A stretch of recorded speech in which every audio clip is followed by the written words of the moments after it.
lived out of my suitcase for the last 5.5 years. I used to fit in a suitcase. I don't so much anymore.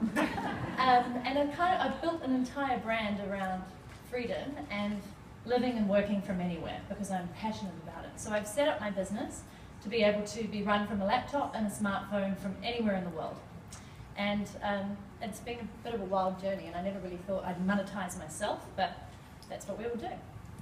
So I started out actually with, just quickly, 8 years in the corporate world. I used to make people's hair look amazing as the national brand manager at Schwarzkopf, actually up here in Auckland. I worked for Lotto, helping people gamble.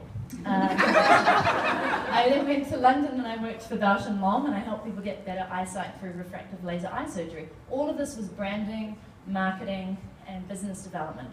My final position was the British Medical Association, which I'm so thankful for because they forced me into entrepreneurship.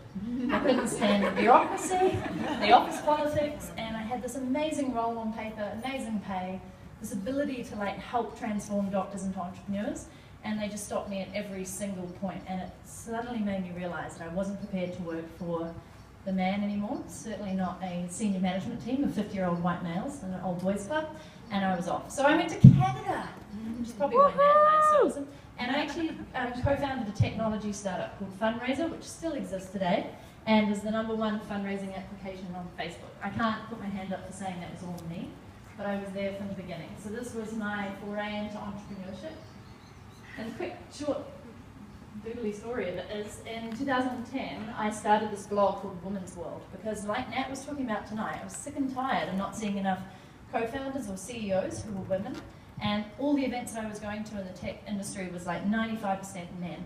And I remember I was standing at one of these events for PayPal, and we had our booth because we were trying to show people around what Fundraiser did, and this guy's like, "Oh, you're a booth girl?" And I was like, "No, mate, I'm a co-founder. Ask me anything about our product, I dare you." I was just so pissed off. But he thought I was the booth girl. The point being is my blog at the time was, as you can see in this tagline, if you can see it, so it's Women's World, the ultimate resource for female entrepreneurs. Can anybody tell me what's wrong with that? I talk about this a lot. The woman's too skinny, exactly. So I changed and rebranded. No, it's because it's just a massive niche. It was just a recipe for disaster. I was trying to hit all women entrepreneurs around the world. I didn't know who my audience was. I didn't fully understand their needs. So people would say, "This is really inspiring and great, but who are you talking to? Is this for me?" So luckily, I managed to get my head around that. Actually left the technology company that I co-founded and went full-time with this.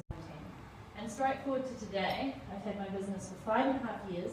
Last month, it's grown to multiple six figures, because essentially it's me talking about freedom and selling freedom to people. So I now know my audience is one of 3 types of people: people who are just starting out in business and really want to create it the right way from the beginning and want more freedom and time in their life. So they want to build a business model that fits them so they can take it anywhere.